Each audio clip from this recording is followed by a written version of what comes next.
I love putting that every time Nick is on here. All right, guys, how's it going? This is Carlos, one of your hosts of the Just Fans podcast, and I'm joined here like I am every week with my guy Rios. Rios, how's it going, bud? Was it just me or was January the longest fucking year ever? Yeah, January was long. And no, you're not seeing double. You're not drunk unless you're Rios. That's Nick Bodkins right here in the middle. Who looks exactly like me. We call him Midwest Carlos. Bodkins, he's our Green Bay Packers correspondent. That's right, part of the extended family, very long extended family of the Just Fans crew. Nick, how's it going, bud? It's good, my man. I mean, we're long lost brothers, family, cousins, in real life, not just, in sports world and podcast world as well. But man, it's been great. It's been a while since we got together, you know what I mean? And done one of these, vice versa. So it's been a hell of a football season. And, you guys, fell just short.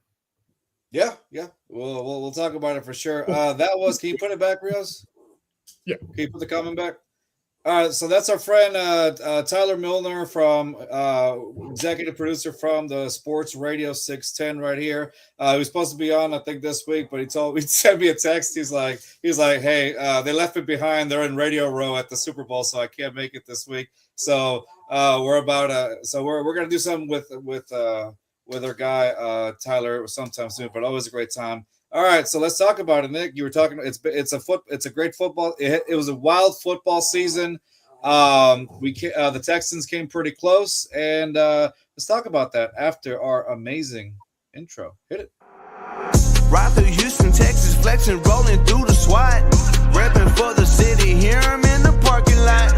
Houston written across the jersey, ain't gonna never stop. Just Fans got me tuning in, waiting for the drop. Astros, Texas, Rockets, Dynamo, they coming with it. When they pull up, got the city sitting on a fitted. Straight up A-Leaf, hold it down, ain't gon' never quit it. Just Fans got me tuning in, let my dogs get it. Southwest A-Leaf, Texas, throw down here and it's so infectious. We ride for the Houston Astros, Rockets, Dynamo, and them Texans. All right, back to it. In the meantime, we got Albert saying, "What's up, fellas?" And of course, we got the great Scott Kolb, who's I'm sure he's happy that his Patriots are back in the Super Bowl. So sorry by your text. And shut up, Scott. No, wait, did they let him out of his old folks' home? They let him use the internet? No. Nick, like I said, you mentioned it. It is a wild football season. The Texans came pretty close to it. Defensively, they were there. Offensively, they just kind of fell apart at the end. So, our viewers have, they know how we felt about it. We expressed it, some of us more than others, not saying names, Rios, expressed it more like for you, like let's get your outsider perspective. You're a Green Bay Packers guy. What were your thoughts when you saw what were your thoughts overall this season about the Texans? I know you made some clips about the Texans. So what were your thoughts overall as an outsider perspective, of the Houston Texans?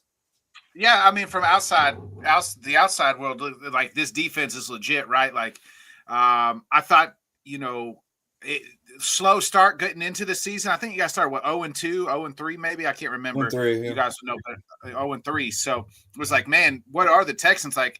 They can't finish dead last in this division, right? Because like the Titans obviously were shite, but like the Colts started off hot, the Jaguars started off, pretty well, and still, finished the season well. And it's just like, where are the Texans at? Like, where's CJ Stroud? And then they start hitting the stride. You're like, man, this halfway through the season, you're like, shit, this fucking defense is legit. Like, they have a Super Bowl caliber by the end of the season. You're thinking they got a Super Bowl caliber defense. And then it's just like where the question mark is on offense and where, what do they do? Like, the running game, they finally found it seam again late in the season with Woody Marks. I felt like they were trying to hold on to Nick Chubb. I felt like the dead carcass that was Nick Chubb. They should have went to Marks earlier. I felt like it. That's just me, the outsider's perspective, right? And I thought Chubb just wasn't when you have as many surgeries as Nick Chubb has had, it's like you're talking to an 80-year-old man with bad knees at this point in time. That's kind of where I thought. And then it's just like, they got the offensive weapons, like, You have Nico Collins, who's legit, and a couple other guys. The rookies that you drafted, like they came on strong as well. The kids out of Iowa State, and so it's just like what's going on with CJ Stroud? Like, was this rookie year? Like his rookie year, like shit, man, they got a guy, and here we are 2 years later. It's like, do they have a guy? And what is it like? They put on. It seems like they put all the blame on Bobby Slovic last year, right?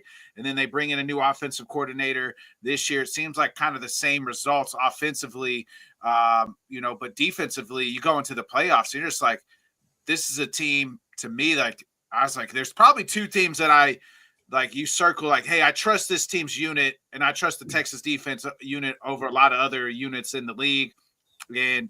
They didn't get it. CJ Stroud cost him. I mean, he did the one thing you couldn't do, and that was like, turn into Nathan Peterman in that playoff game against the Patriots. That's how bad it was. Like, you know what I mean?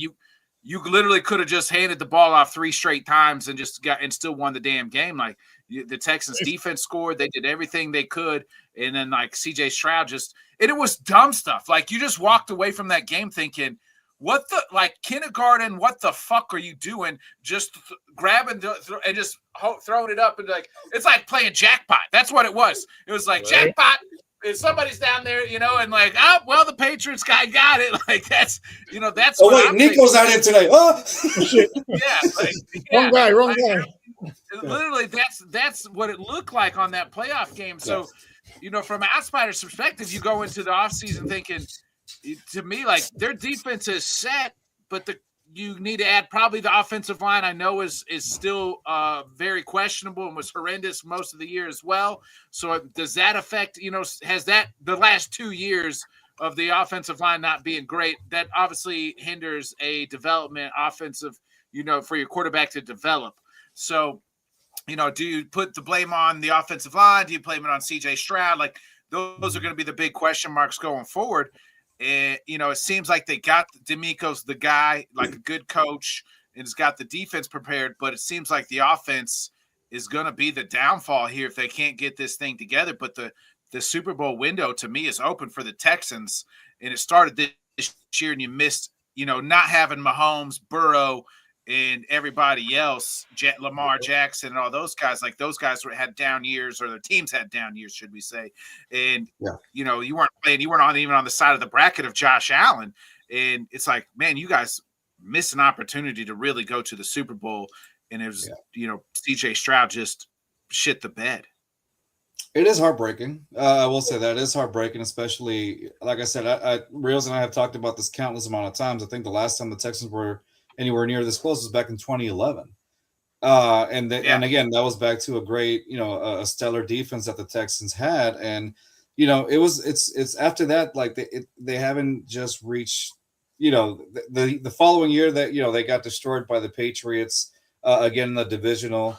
And now it's like, after that, it was like, they got there, but they couldn't, you knew that when you got to a division, it was like, here we go. But on this one, this one felt special because it felt like it was beatable.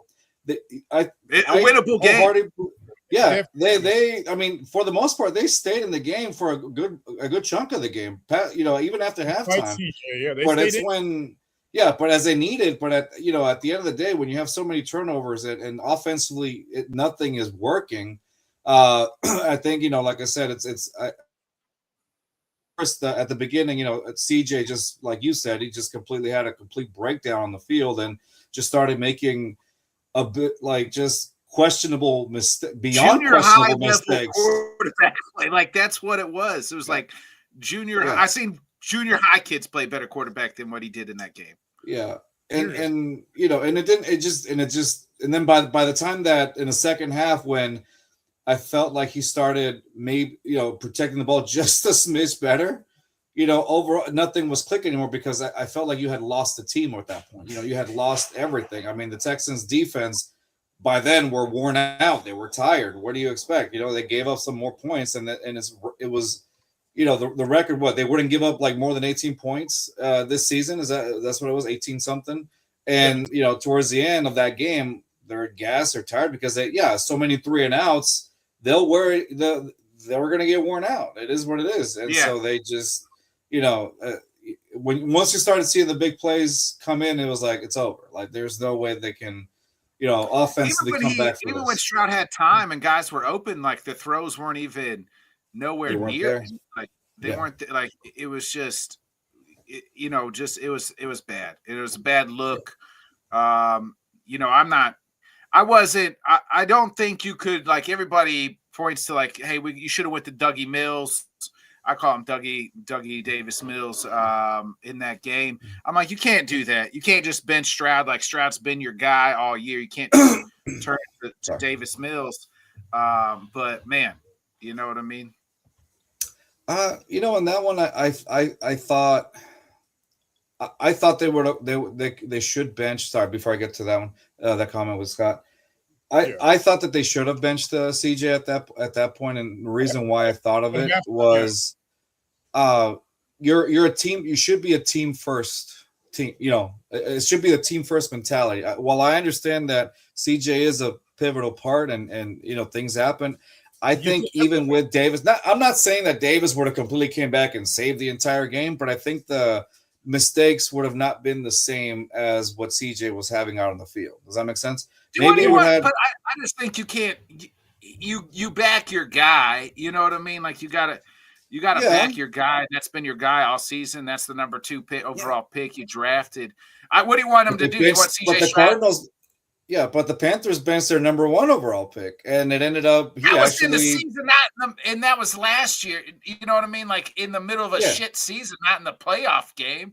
Like this is a guy. I mean, that's my only pushback. Is like, what did you want? So you want CJ Stroud to be like the dude from Ryan Gosling and remember the Titans and go over there and tell the coach, yes, hey coach, I ain't got it.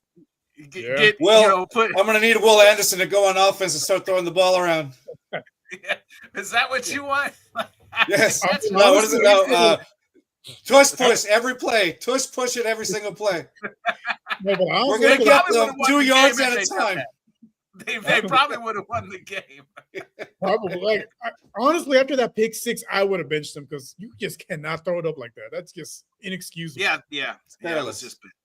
It's careless. Well, so, we've talked about the Texans predominantly. To answer Scott's question here, says, do you guys believe it's Stroud or the pieces around him? I think mentally, I think he needs to D'Amico put it best, to be fair, in one of the press conferences. He said that he needs to go off this offseason and just stay off social. He's getting torn up there. Stay off social, basically flush it, come back to it with a fresh mindset. And I agree with that, because that's basically the only way you can get over something like that. You were right there, and that was the only piece that was missing, and it's a pivotal piece. It's a quarterback, for goodness sake. And so, you were right there. You could have sent Houston. You could have made history with the franchise by sending them. Say it again. Yeah, I was gonna say I started raising some eyebrows on CJ Stroud the minute he said he would rather have Eli Manning's career than Aaron Rodgers' career. So, yeah, it was something on the lines of that. That's right then and there. I was like, ooh, there's might be some. Guys, we do apologize. Nick Bodkins lives out of the Midwest where the internet's not so good. They're still on the dial-up. Are we frozen? Were you? You're good. You're good now. Are we not? Am I? No, you're good now. I thought you were frozen. You were literally for a good while. I was like, "Oh shit, for real? My bad." Are we good now? Yeah, don't worry. You'll see this episode back, and you were like, "Oh, dang, he was right." We're used to it. Did you get my point about what I raised about my eyebrows about CJ Stroud, though? Yes, we talked about Eli Manning. He'd rather have Eli Manning's career than Aaron Rodgers. Is that what he said? Yeah, that's it. That's all I said. Then there was a pause break. I didn't say anything after that. Oh wow! It just elongated your pause. That's crazy. Dang. Yeah. What provider you got over there? Timu? I kind of get it in the sense of wanting to have 2 Super Bowls versus 1. Like I get it from that standpoint, but like from a personal standpoint, like Hall of Famer, multiple MVPs, like. I think I'd rather have that career and 1 Super Bowl at least. And known as arguably the greatest thrower of all time, right? Like you can't. Yeah. Eli is a borderline Hall of Famer, like borderline. He got the 2 Super Bowls, but never won anything. Never was like, you never went to sleep. And you never was like, hey, top 5 NFL quarterbacks in any time in Eli Manning's career, and listed Eli Manning as a top 5 quarterback at any point in time. Top 5, top 10. Yeah. The Just Fast podcast is brought to you by Bodkins' Internet. Dang, Scott came out. It shows violence today. Yeah, it happens. It happens. I had to switch out my AOL disc. The free trial was over. No, I mean, for the most part, they don't know that business, but they don't. How many? All right, if you're in the chat, like, think about what we just said. He had to switch out his AOL disc. Who remembers getting those AOL discs in the mail in the late 90s, early 2000s? Saying, hey, here's your free trial. I think it was like a month for free or something like that. Just put it in there. Yeah, I used to try it on the computer too. Yes. By the way, sorry. Right, we just went back. We just showed our age. That's how bad it was. For real. Rio's is like, yeah, I remember. Yeah. Rio's had a Lennox. Rio was 30 when those came out. Rio's, what's the internet machine? The fuck is the internet? But all right, let me ask you a question, Nick. And to finish that off, no, I think CJ has regressed. You guys brought it up, I want to say a year ago, when we were on some of y'all's shows. Y'all said, hey, I think CJ is regressing. And to your point, at that point, we didn't see it that way because, I mean, it was year 2. And it's like, to me, it was like, well, let's see consistency. Let's see how he does year 3. Well, here we are. Now I can legitimately say, yeah, I agree with that logic. And anybody that said he's regressed, of course, there's no denying it because it's there. Like everybody saw it. There's no way from it. So now my thing is, I want to see how he comes back. I want to see how he responds to the critics. I want to see how he responds on the field. If you start seeing this type of mediocre play again this upcoming season, I don't. Then to me, at least to me, I don't think he's the guy. Does that make sense? If this season there's no redemption, if you don't show any growth from the past, or at all, if you keep showing regression, if there's even, the bar's already low enough as it is, but if you start showing more aggression to me, I just don't see him being the guy. That's just my thoughts. I mean, Troyman put it best, man. He's been chasing his season the last 2 years. Yeah. Suffering from a back. I mean, was like that was like the Zoloft commercials. Are you experiencing a case of regression? Yeah. Yeah.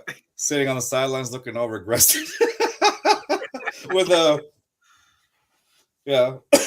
that's crazy. Yeah. Bro, fucking man. I don't know.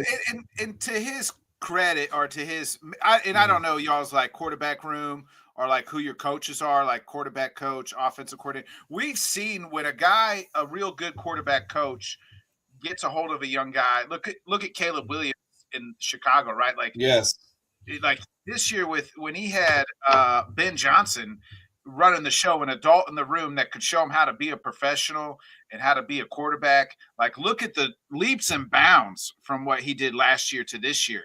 And like last year, like going into this year, is like, I don't know, there's people saying he was a bust, like after 1 year. Yeah. I would that notion of like, I said, I don't know what he is, because I know the Bears offensive line is shit. Their head coach is an idiot. Like, but now you go put him in, you finally get an offensive person around him that can show him how to be a good quarterback. And maybe CJ's never had that, and maybe that person's not there on the coaching staff. And see, he's had Jared Johnson, I want to say since rookie year. Yeah, since his rookie year. And he's been his. But there's another guy that he had, Case Keenum. He also had Case Keenum as a mentor, by the way, repping. He had Case Keenum on there as well. Who has Case Keenum now? Oh, I don't know. Oh, I thought it was Caleb Williams. Isn't he still? Is it? Chicago? Is it? I don't know. I believe, because I know he meant. I think. Let me hold on. Don't take my word for it. But I believe. I'm pretty sure. I'll look it up just to make sure. I don't want. But I think that. I think it's Case Keenum who's over there in Chicago. Like a backup, backup QB, or as like a coach. Sorry, 1 second. Yeah, he's actually a quarterback. Number 11 for Chicago Bears. So okay, the backup, yeah. He's a backup, yeah. I had no idea he was on the Bears. I knew he was still playing. I just didn't know where. Yeah, Chicago. So that's another thing. Because I was like, yeah, I remember seeing an article about or a piece on how, how he felt mentoring CJ for a while when he was a backup. And then now he's out there with Caleb Williams. So that's why I was like, hey, I was trying to make a connection to what you were saying. So yeah, my whole point is, so like, and Dougie Mills isn't that guy, right? He's only like a year older than CJ. Like, he's, you know what I mean? So it's not like he's like can be a quarterback guru. I think it was Dan Orlovsky. I heard him say, like, if you don't have if you're a head coach or you don't have like a quarterback coach that's not from like the Shanahan tree or McVay tree, which is, an extension of the Shanahan tree, like, you probably need to get somebody in that room that can be that quarterback coach or your offensive coordinator, because that's what's working right now in the NFL. And like, it seems like every team who has a legit quarterback or a guy like that has one of those guys in the room. And it's funny that you mentioned that, because Nick Haley comes from that coach tree. He was on the Rams. He was the tight end. He was some positional coach over there. And, when they announced his hiring, a lot of us thought, okay, we're going to run the McVay offense. Yeah. It's been essentially the Earhart Perkins offense, which the Patriots run, which has never worked anywhere outside of New England. And the McDaniels offense, right? Yeah. Play in that divisional game, like the Patriots defense, like they knew exactly what was coming and they just shut it down, and they ran the same offense just the way it's supposed to be run. Yeah.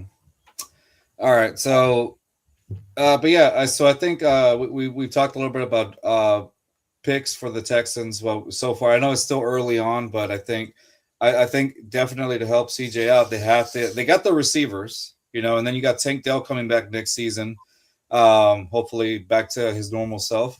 I just have a hard time with that. I get that. Like, I get that.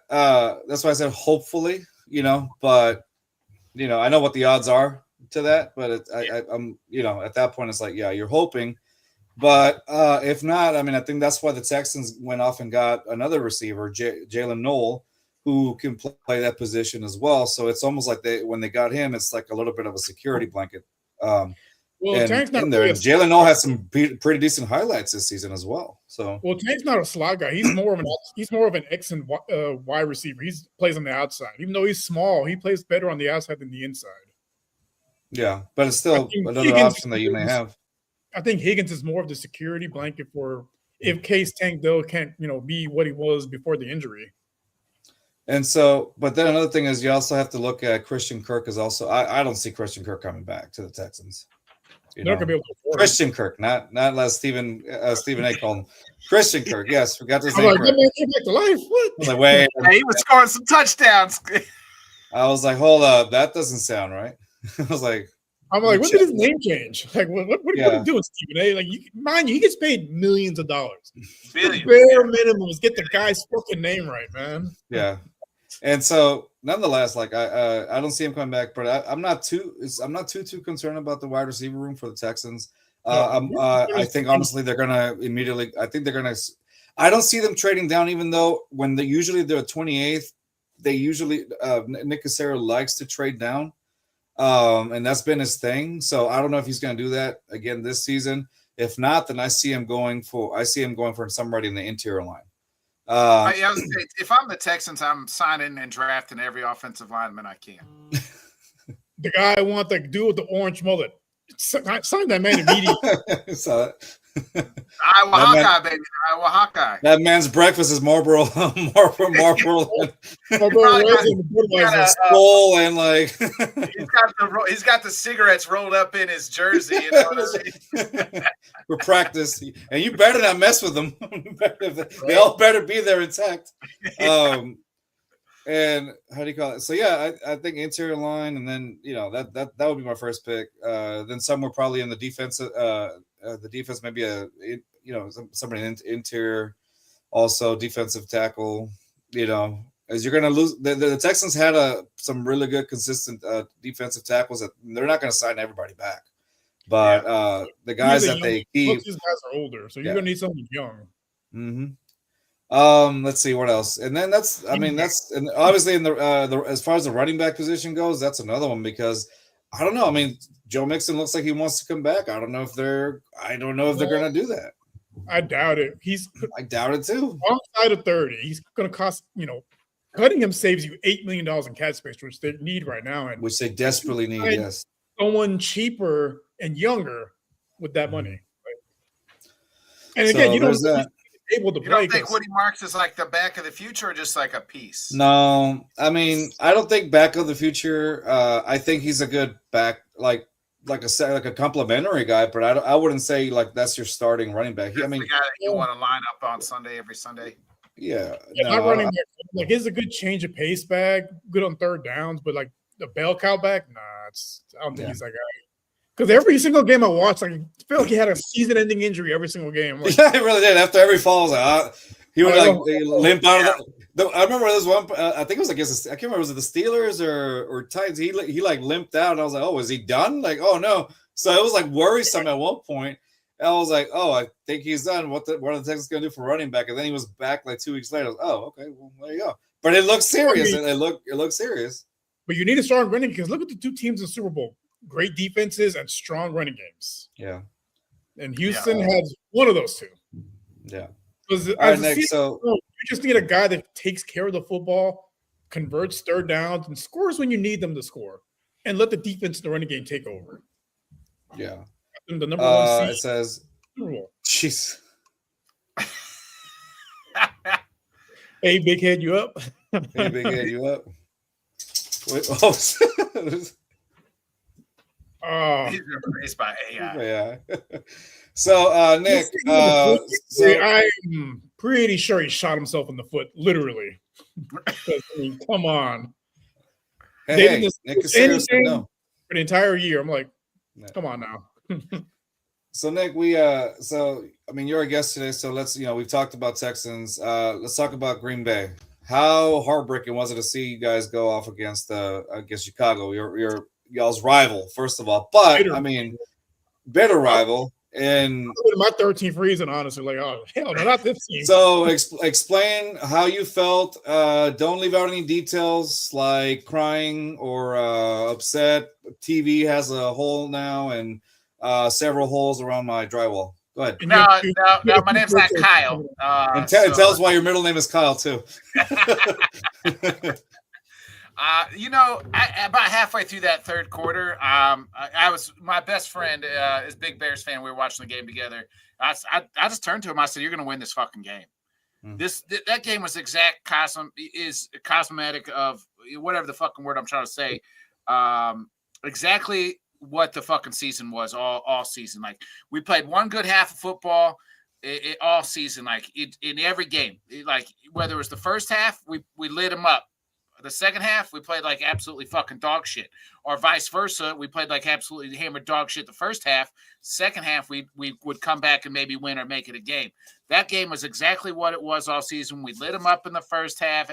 We start fucking smelling ourselves, feeling good. And then, it's just dumb penalties or dumb shit. The offense stalls out. Things, those types of things happen. And then, Caleb Williams made a fucking, everybody's going to talk about the Rams play where he's fucking running backwards. I mean, that was insane. He made a play. Wild. He made a very similar play against Green Bay. It's 4th and 13. They got, or 4th and 7, I think, and they're down 13. This is pretty much the game on the line in the fourth quarter. They got to have it. He fucking rolls out, no feet on the ground, fading backwards, and puts it right in a fucking bucket to Adunze, I believe it was. And I'm just like, how the fuck does that happen? Like, you know what I mean? Like, hell of a fucking throw. Like, only 3 people on the planet can make that throw, and he was one of them. So, like, it's just, it is what it is. Like, we didn't win a game after Micah Parsons got hurt. So there's that. Like, you know what I mean? Like, how big he is, how crucial he was. That was a lot of fun to watch this season. I mean, Micah Parsons, what he did for our defense. I always was a big fan of Parsons watching him at the Cowboys, but man, when you watch every single play, it's like, oh, Yeah, he's also affecting everybody down the line was doing great because of him. Like, and then like Rashawn Gary is having a good year. And then once Micah Parsons gets out, he has 0 sacks the rest of the year. So it's just like, where are you at? Like, in the secondary. So then like that caused the secondary to get exposed, and it got exposed in Chicago late in the, in both games. The first time we lost to Chicago, and then turned around and lost to them again, obviously in the playoffs.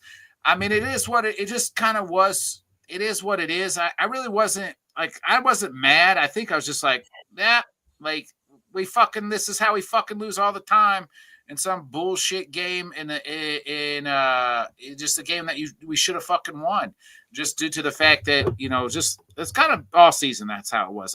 I really wasn't. I think once you just live through some shit, you just don't fucking care anymore. It's just like, well, that's fucking how it goes. And I am, as a Packers fan, I am worried more not about what the Packers are going to do in the future, but I'm more worried that the Bears got it fucking right. They got it right. They got it right with the head coach for the first time since 1985 or whenever Mike Ditka was hired. And they got it right for the very first time in franchise history with the quarterback pick. They have never had that. They're going to watch in the future. Yeah, they're going to be they're going to be a team we're going to have to deal with in the future. Indiana. The Indiana Care Bears might be a real thing. So like that's a team that I'm worried about. I think, and then everyone's like, is Matt LaFleur going to get fired? And I was on the fence. I kind of said this like about Matt LaFleur. You either have to extend him for like 2 years, which they gave him a longer extension. The years I don't think have ever been produced out, but just like, hey, he's going to be here for a while. Or you have to fire him because you can't bring him back on a 1-year deal. Right. And you go back to two things. Like if they fired him, I'm not surprised, right? Like kind of ran its course here. You might have peaked. You haven't got over the hump, much less. Now there's been certain things that have, not to his fault, I don't think. Like it's not his fault that certain things have broke the way they've broken at certain times. Right. But also, if you do fire him, who the hell are you going to get that's any better? Because like you look at the 10 coaches that were hired this offseason. Yeah, I don't really know if any of them are better than Matt LaFleur. You know what I mean? Maybe outside of if you wanted Jim Harbaugh or Jim Harbaugh, whichever Harbaugh got for John Harbaugh. Whichever one got fired and got the Giants job. Maybe if wanted him, but the only thing that he really has over Matt LaFleur here is the Super Bowl, but that happened over a decade ago. So if you take what Matt LaFleur has done the last 6 years as a Packers coach, really not anybody much better out there that you can go get. So, does he need to make some changes on the staff? The special teams has been dog shit. But speaking of the Shanahan tree, like if you look at this tree of Shanahan, like McVay's special teams are always dog shit. The 49ers special teams are usually dog shit. The Packers special teams are usually dog shit. So it's like they just don't fucking care about special teams. Like their whole tree is like grew up like we're going to be offensive geniuses and not care about one branch of the fucking, one iota about special teams. That kind of hurts us at times. I mean, and McManus in that game, like, that's not, it's not Matt LaFleur's fault. McManus misses fucking 7 points. You lose the game by 6. Yeah, exactly. Just replace Brandon McManus. Like that guy, 7 points. You missed 2 field goals and an extra point. You make those, you win the fucking game, and you beat the Bears and you beat the Rams. Like, and you can beat the Rams. That's the Nick Bodkins I wanted to come out. And you win the game, Nick Bodkins. That's what I was waiting for. That you're like you literally turned into Paul Heyman. I just like that's the thing I hate. Like, and the kickers have been awful all year. McManus has been awful all year, and now you just go back to the offseason. Halfley is gone. We're bringing in Gannon, who was the head coach of Arizona, was the DC. Emphasis on anus and McManus. Yeah, kudos to that. We bring in Gannon was a good DC in Philly. Remember, they went to the Super Bowl when he was the defensive coordinator, and that's the year they lost to the Chiefs. But so we'll see. Like we got to shore up the secondary. Jordan Love to me is a guy I don't know where you put, you outside of right. Like, I think everybody knows top 5 quarterbacks in the league is Mahomes, Burrow, Josh Allen, Lamar, and maybe somebody else. Outside of that, it's subjective. CJ Stroud put himself in that list. Huh? It's like CJ Stroud put himself in that list on that podcast. Yeah, CJ Stroud's more to the bottom of the list, Bottom 5.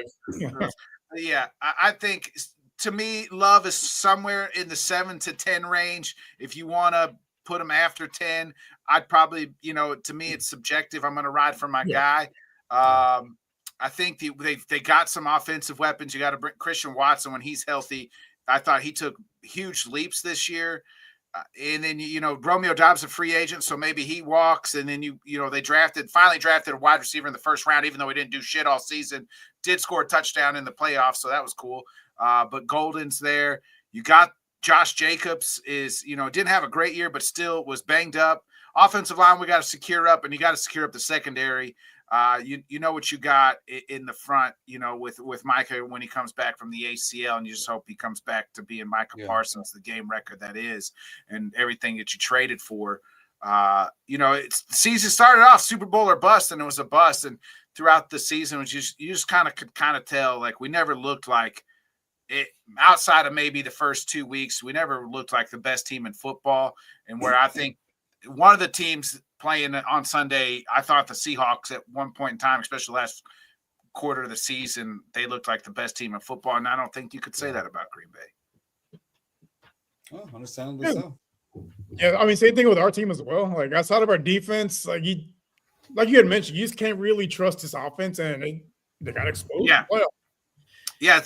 When Micah got hurt, it was like, you know what I mean? Like, we were asking the shitty ass secondary to cover a lot longer than what they had been all season. Like, when you're starting Keyshawn Nixon, and somehow, I mean, the Pro Bowls, we all know the Pro Bowl's a fucking joke, but he makes the fucking Pro Bowl, and he couldn't cover fucking stink. He couldn't cover stink. I mean, Shedeur Sanders is in the Pro Bowl. That should tell you everything you need to know.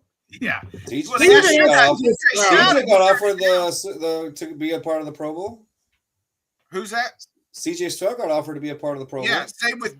They asked Justin Fields. What the fuck? He got benched, and you're asking Justin fucking Fields to be part of the. Get the fuck out of here. It's a thing at this point. It's like, all right, who wants to show up? Come on, vacation. Who wants to play? Please, somebody. Joe Flacco.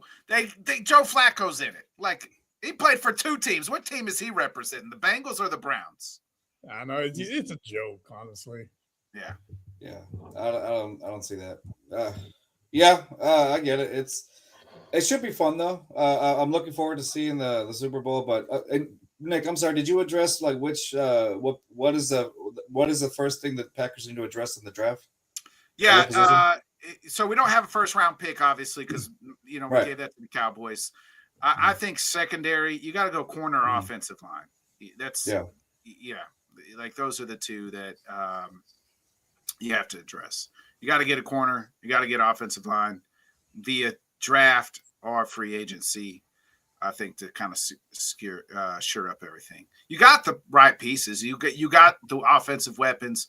You got the most important person. You got to have a quarterback in this league, and I think Jordan Love is that guy.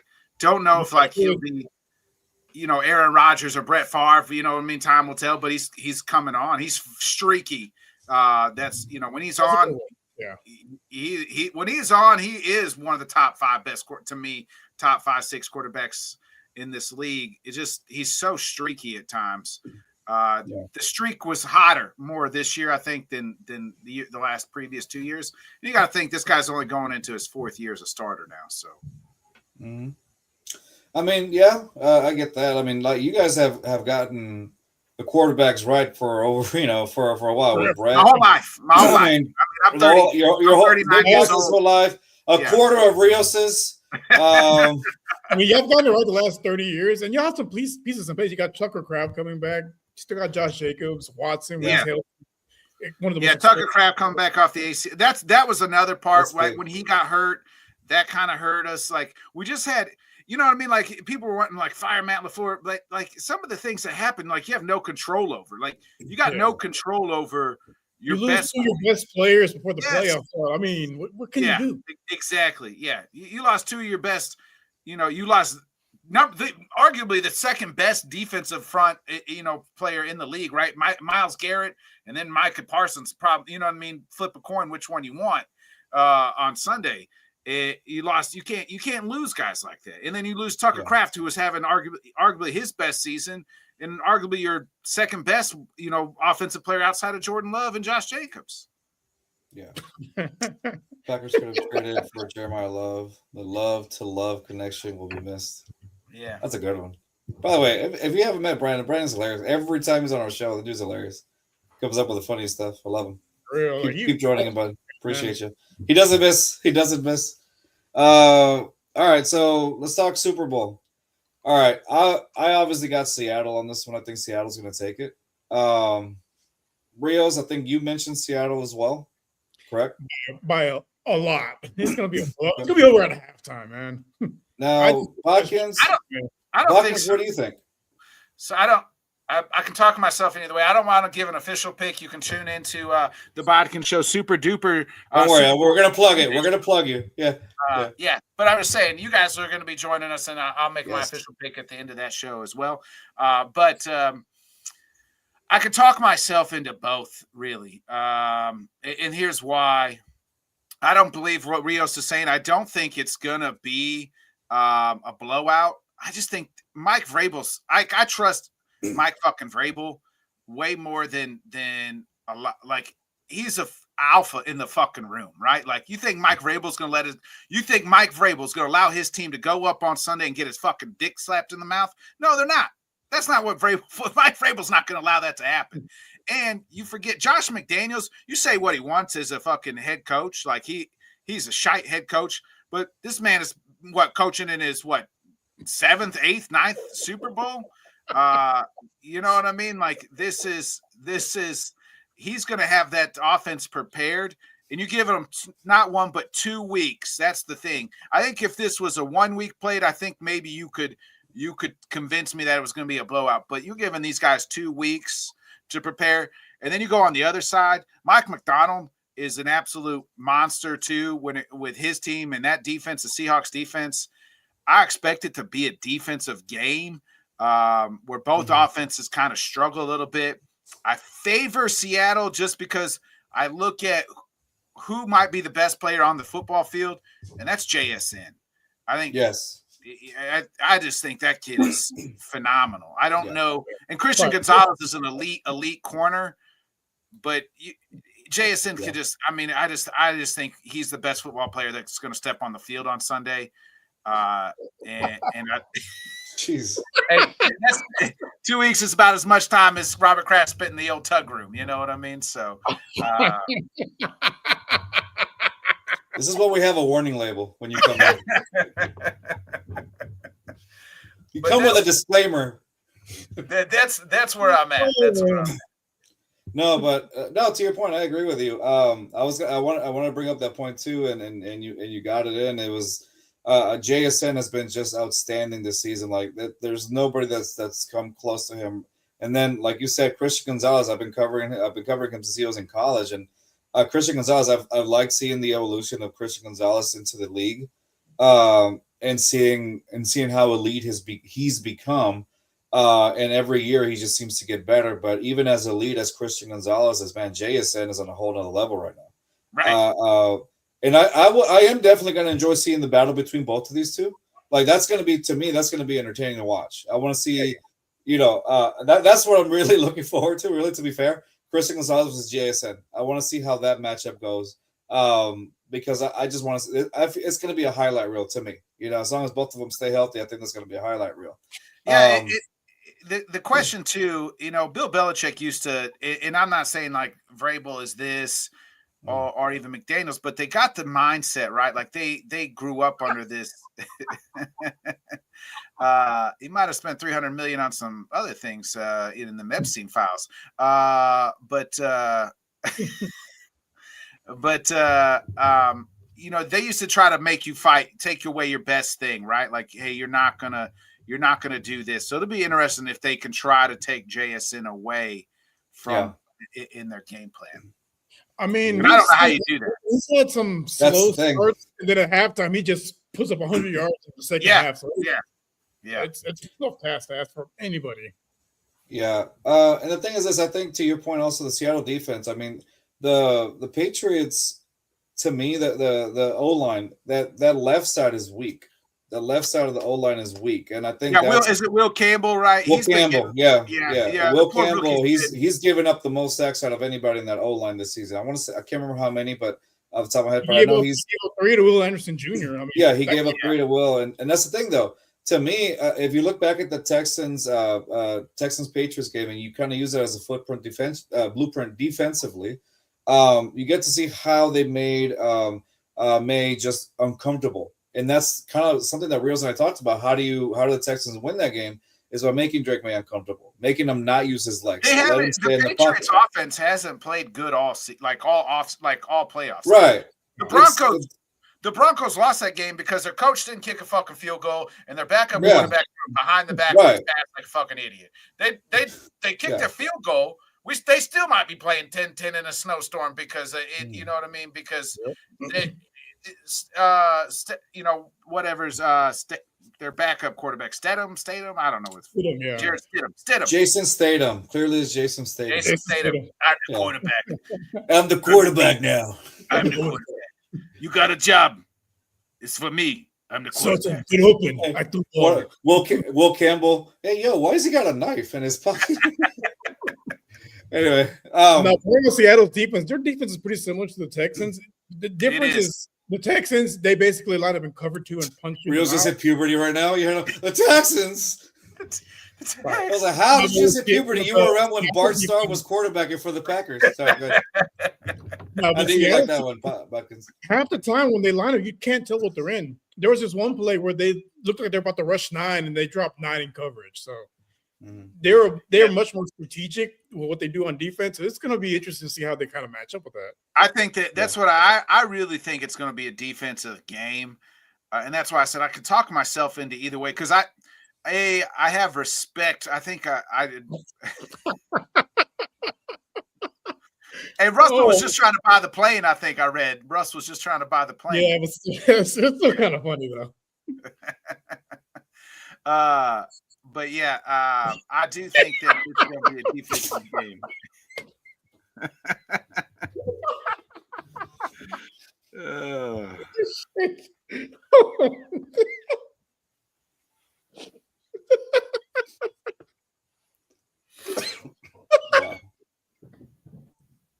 We lost full control of the show. I like it. Oh my God. I hate it because I pictured the T-Rex arms too with the little. I hate that, and I hate that. My mind was so vivid at that. I was like, Oh, pro guard! I swear. Yeah. Yeah. Oh man. Oh, I see your point, though, Bodkins. I see your point about that. How you can go either way. Again, for me, I'm still both coaches are great. Like that's the thing, and both defenses are really good. Yeah. I just, I don't know. Today I favor Seattle, I think, but I might take the point with the Patriots. Our boy Ed from Columbus, he was hilarious. Yeah. Shout out to Ed. Yeah, man. I think what we're gonna start doing is just kind of getting like podcasts from other teams and just kind of giving their perspective. What did you think of your view of the Texans? I'm pretty sure we're all going to get the same answer, and then obviously we're just going to talk about the main problem is CJ. I plan on doing a little bit of that in the offseason, trying to cover all 32 teams, either with my try to get somebody that covers the team, and then if not, find some a host and a guest, and us two cover the team or something. Yeah, that's kind of Nick. Yeah, let's talk about your show, because not only you don't just talk football, you tell the folks that haven't seen you yet, because we got some new people since you came. Give me 1 second. Yeah, here's where you can follow Nick Bodkins on his YouTube channel. Please subscribe to that. He's got a lot of stuff. Can you tell them what you got going on? You tell them about your MMA show and all that stuff too. Yeah. So again, just follow me right there at the Bodkins Show, like Carlos just flashed up, or see that right there. We do, Wednesday nights we pretty much do MMA show. It's called Head Kicks and Haymakers. If you're in Indy, if you're not even an MMA fan, I do feel like we break it down and talk all the fights, just simple enough to get you want to watch the fights and a few good laughs. And we pick fights as well. We just kind of talk all the news, but we break it down. I feel like even the common person who's maybe a casual will even want to watch. Bodkins like the Bodkins. Is there a fucking arrow? I don't fucking know if there's an arrow. But my last name has an S on it, so I can tell you that. And then Thursdays we do our NFL show, just kind of false start Thursday with a couple of the guys. And I appreciate it. Thanks, Scott. I probably lost some people some money too, but as well. But that's pretty much it. And then I'll get back into a Sunday show where we're talking to other podcasters and NFL stuff. So I got something that penetrates a lot of shit, if you know what I mean. So the Bodkins ball. But yeah, that's it, man. Please subscribe. We go live every Wednesday 8:00 for the most part, and every Thursday 8:00. So, and then there's always just things. Usually a lot of shorts or whatnot pop up in there as well. So. Also, if you're on X, Bodkins also is on there as well. Give me 1 second. Right there. Yep. Yeah. Bodkins _Nick. Make sure to follow him on there as well. Sorry, I didn't realize there was a timer on this thing. Give me 1 second. I'll remove it. Didn't have it before. Hold on.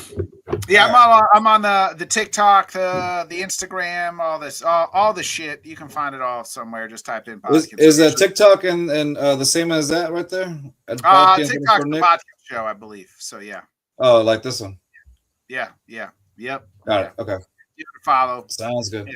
And this Sunday, is it this Sunday, right? Yeah, we're going to be joining Nick Bodkins on the Super Duper Bowl show. Yeah, the Super Duper Super Bowl show. It's the 4th annual Super Duper Super Bowl show. It's been a thing that our good friend, Dan, our late great friend Dan Harris, we've kind of carried the flag for him. Doing this is the 4th time we've kind of done this show. Yeah. So we'll have the regular guys, Scott, Tanner. We're going to reach out to a few guests, say our good buddy Sam as well, obviously. He's a Titans fan. You guys, so we're going to have a few guests. We'll do that 2:00 Eastern, 1 Central time. We'll probably go at least for an hour, maybe 2. Have some different guests, talk about the game, get everybody's thoughts. And, I usually try to do something a little wild for my Super Bowl pick. In the past, I've ripped a shirt, put a shirt on, sang a song. I got to figure out some plan, who I'm picking and what I'm going to do here. So he's going to break it, tear an ACL. Didn't we make? No, that wasn't it. I thought that was a year that we made Sam drink coffee and mayo because that was 2 years ago. After 2 years ago. After CJ. Because the court, what's his name? Oh wow, I just forgot his name. His quarter. Will Levis, because Will Levis came up with the I like drinking mayo and coffee or whatever, and so we made Sam drink it live on air, and that was funny. Disgusting. Well, we did last year. I think it was last year. We did for our March Madness. We each placed a bet, and if we finished last in our bracket, somebody would have to do something. Well, I did a sardine milkshake, and let's just say that did not go well. There's a clip on it somewhere on my YouTube where I'm throwing up from it. So there's that. Yeah. Wow. Okay. that took a turn. Just like a stomach. Just like a stomach. Yeah, that was my bet. I said I would drink a sardine milkshake if I finished last, and unfortunately, I finished last. Sam fucking. That hurts my stomach. I want to throw up now. God damn, man, what the fuck? Well, I was at the grocery store trying to figure out what ice cream I thought would go good with sardines. So. That might be the fantasy bet next year if you're on the list. So we're canceled now. We're gonna get the phone call in an hour or so. Yeah. All right, y'all. They can only cancel Nick if you care. They can only cancel if you care. So Nick, I appreciate you for swinging by on the show, brother. As always, it was always fun and crazy whenever you swing by or on the show. Looking forward to Sunday's Super Bowl show. One more time, your internet cut off again. Swine. Hold on. Super duper Super Bowl show. Got it. Super duper Super Bowl show. Yeah. Yeah, there you go. All right. Sorry, the internet. Your disc was running out of things again. Running out of space. About to switch. Your AOL thing was running out of space. Yeah. Yeah. All right, brother. Thank you so much. We got another comment? Oh, Reels was reading the screen like hard. Like I thought we got like another comment or something like that. Carlos is trying to go. That dog's itching to lick that peanut butter off of his balls. So wow.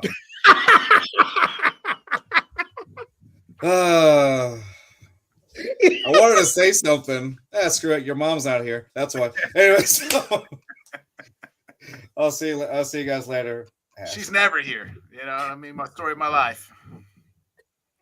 Dang, now we're all depressed. Like, hey, bro, you need to talk about it. I'm sorry, man. It's okay. Like, Bodkins has a single tear, right? You need a hug, dude? Like, it's all right. All right, man. That's going to be it. Thank you guys for joining us. Nick, I appreciate you as always. Please go check it out. This Sunday's the Super Duper Super Bowl show. Again, right here on this channel at the Bodkins Show. Follow up Nick, and of course, go on. That's for sure lands on the list. And then Bodkins, follow him up on X. Thank you again, man. Appreciate you. That'll be it for us. Check us out next week. I think we should be back next Monday. Dang. Sam's catching strays and he's not even here. As he should. Don't worry. We'll clip this and send him in the morning to him. Make his morning. As always, eat shit, Sam. There you go. All right, y'all. See y'all next time. Peace. Southwest A-League, Texas, throw down here and it's so infectious. We ride for the Houston Astros, Rockets, Dynamo, and them Texans. If you ain't never been down here, but rule number one, you gon' respect us. Just fans in my speakers, new one drop, they bout to bless us. I might right through the SWAT, playing just fans right through your spot. Look, and I don't know what you thought, but right here, dog.